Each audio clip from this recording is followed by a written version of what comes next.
La commune rurale de Hériko, préfecture de l'Elouma, dans la région de l'Abbé, accueille le Premier ministre, chef du gouvernement, au compte de la deuxième phase de l'immersion gouvernementale.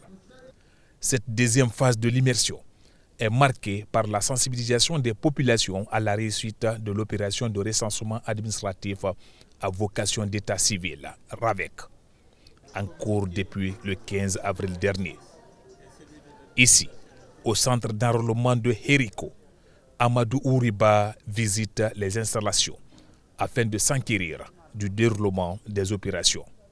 Les fils résidents et ressortissants de la localité se réjouissent déjà de ce processus de recensement et rassurent le chef du gouvernement quant au bon déroulement des activités. Ça montre encore une fois la volonté du gouvernement d'être à côté de la population. Ça, on se réjouit. Vous aurez dû prendre un hélicoptère pour être à Sagalé. Mais vous avez préféré prendre la route et vivre les mêmes calvaires que nous vivons pour savoir notre situation.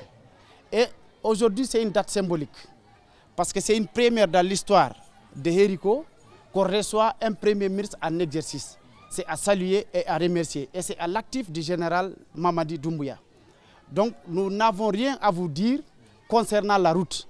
Vous êtes venus au moment où on est en train de lancer les travaux du reprofilage de la route Hériko-Sagalé, long de 62 km. Vous l'avez constaté, il y a les machines vers Sogorea, il y a d'autres qui sont vers Sagalé. Donc c'est un grand symbole pour Hériko. Et nous vous remercions également pour votre disponibilité d'avoir pris ce temps précieux pour passer, faire une autre sensibilisation au niveau du centre de recensement. Ça, vous nous avez laissé un message qu'on va relayer au fin fond de Hériko. Donc, au nom des ressortissants de Hériko, nous vous remercions infiniment. Au cours de cette journée, 75 personnes ont été enrôlées, dont 53 femmes. Selon les responsables du centre, 2 personnes sont enrôlées toutes les 10 minutes. Comme vous pouvez le voir, ces travaux de reprofilage de ce tronçon long de 62 km qui relie Hériko à Sagalé, avance à la satisfaction des riverains. Le Premier ministre, impressionné par l'état d'avancement des travaux, a invité les populations à soutenir ce genre de développement local.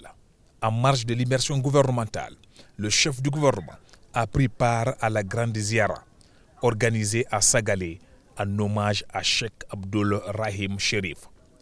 Cette cérémonie religieuse annuelle, initiée par Cheikh Abdoul Aziz Chérif de Sagalé, constitue un moment de recueillement, de prière et de bénédiction. L'événement a rassemblé de nombreux ressortissants de la localité, des talibés, disciples, des lérudis, ainsi que des invités venus de plusieurs pays de la sous-région, notamment du Sénégal, de la Gambie, du Mali et du Maroc. Occasion pour le Premier ministre de souligner l'importance du respect des traditions et du rôle spirituel de la ziara.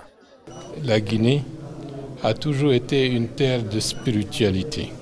C'est une de nos références et l'État, à travers les autorités officielles, doivent contribuer à restaurer cette référence tant au niveau national qu'au niveau régional. Et comme vous le constatez aujourd'hui, ceux qui sont là viennent de toutes les contrées de l'Afrique de l'Ouest. Si vous avez des ziyaras dans d'autres régions du pays, que ce soit à Touba ailleurs, vous avez des gens qui viennent de toutes les régions de l'Afrique de l'Ouest. Cela veut dire que la Guinée, avant tout, est une terre de spiritualité et ça doit être une valeur qu'on doit consacrer. Ce rendez-vous religieux annuel a permis au chef du gouvernement et sa suite de se recueillir sur le mausolée du Cheikh Abdoul Rahim Chérif, père de Cheikh Abdoul Majid Chérif de Sagalé, initiateur de cette grande cérémonie religieuse.